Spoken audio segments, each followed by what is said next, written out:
हिमाचल प्रदेश के नए शिक्षा मंत्री रोहित ठाकुर ने जानकारी देते हुए कहा कि शिक्षा की गुणवत्ता में सुधार के लिए प्रदेश में नई रणनीति के तहत कार्य किया जाएगा। दुर्गम क्षेत्रों में चल रहे स्कूलों में शिक्षकों की कमी को पूरा किया जाएगा, जिससे शिक्षा का स्तर और मजबूत हो सके।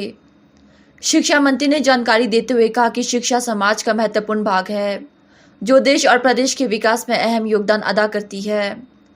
ऐसे में शिक्षा में सुधार के लिए हर संभव प्रयास किए जाएंगे। रिपोर्ट आई है और इसे किसी भी दृष्टिकोण से हम अपने प्रदेश के लिए उत्साहजनक नहीं कह सकते हैं। और मैं समझता हूँ जैसे आपने उसमें मैथ्स की बात की, रीडिंग एबिलिटी की बात की, हैंड राइटिंग की बात की, बहुत से पहलू है जहाँ मैं समझता हूँ सुधार करने की आवश्यकता है। और एक समय था जब हिमाचल प्रदेश ने काफ़ी शिक्षा के क्षेत्र में काफ़ी प्रगति हासिल की थी, लेकिन मैं समझता हूँ खेद का विषय है कि जो वर्तमान में जो हमारी ये सारी मापदंड सामने आ रहे हैं ये उत्साहजनक नहीं है। मैंने अपने सेक्रेटरी एजुकेशन को भी और जो हमारे दोनों विभाग का अध्यक्ष है उनसे कहा कि इसके बारे में शीघ्र हम बैठक रखेंगे और किस तरह से इसमें कठोर कदम उठाया जाए, जिसके माध्यम से हमारे आने वाले समय के लिए हमारी शिक्षा व्यवस्था में सुधार हो। इसके लिए हर संभव प्रयास किए जाएंगे।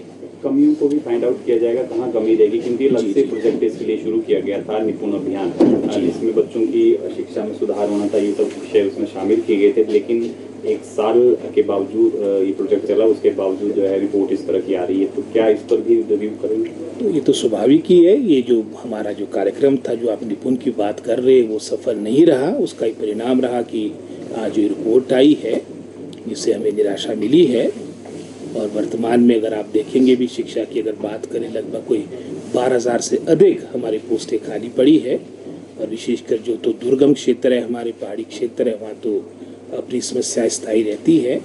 आने वाले समय में विशेषकर हमारे दुर्गम क्षेत्रों में हमारा स्टाफ उपलब्ध हो, इस ओर प्रयास किया जाएगा। युक्तिकरण स्टाफ का हो। कई ऐसे क्षेत्र हैं जहाँ पर हमेशा आपका ओवर स्टाफ रहता है। अगर मैं शहरी क्षेत्रों की बात करूं, जो हमारा ग्रामीण क्षेत्र, विशेषकर जो हमारा पहाड़ी क्षेत्र है, वहाँ पर एक परमानेंट स्थायी समस्या स्टाफ की रहती है। इसके लिए अलग से नीति बनाई जाए, क्वालिटेटिव एजुकेशन में सुधार लाया जा सके, जॉब बेस्ड एजुकेशन को और बढ़ावा दिया जा सके, हमारी जो इनिशियल क्लासेस होती है उसमें भी इसको प्रारंभ किया जा सके। ये सारी बातें जब हमारी रिव्यू मीटिंग होगी बहुत शीघ्र, उसमें सारी बातों पर फैसला लिया जाएगा। एनटीटी की बातों को लेकर, चाहे वो एनटीटी की बात है, और भी बहुत से मुद्दे हैं, क्योंकि ये एनटीटी का विषय भी कहीं ना कहीं ये असर से संबंधित है, क्योंकि हमारी मैं समझता हूँ नर्सरी क्लासेस और जो प्रारंभ की शिक्षा होती है उससे जुड़ा हुआ सवाल है। इन सब बातों पर मैं समझता हूँ जब हमारी मीटिंग होगी रिव्यू की, इन और फैसला लिया जाएगा। सर, टीजीटी जेबीटी भर्तियों को लेकर कैसे समाधान जो है वो आगे निकाला जाएगा? लगभग मैं पिछले कल ही मैं समझता हूँ अपने विभागाध्यक्ष से आंकड़े ले रहा था, कुछ 6-6,500 के आसपास हमारी जो आपकी जो नियुक्तियाँ होनी थी वो कोर्ट में फंसी है। इसमें अधिकतर हमारी शिक्षा विभाग की नियुक्तियाँ हैं। इस ओर भी प्रयास किया जाए कि शीघ्र हमारी जो ये कोर्ट में लंबित है आपकी नियुक्तियाँ, इसका भी फैसला किया जा सके। और साथ ही साथ जैसे आपने जेबीटी और टीजीटी, क्योंकि लगभग कोई 2,000 के आसपास हमारे लेक्चरार्स के पद खाली पड़े हैं, 10,000 के आसपास टीजीटी और जेबीटी के पद खाली पड़े हैं। इन टोटल लगभग 12,000 के आसपास शिक्षक वर्ग हमारे वर्तमान में हमारे मैं समझता हूँ उसका अभाव है।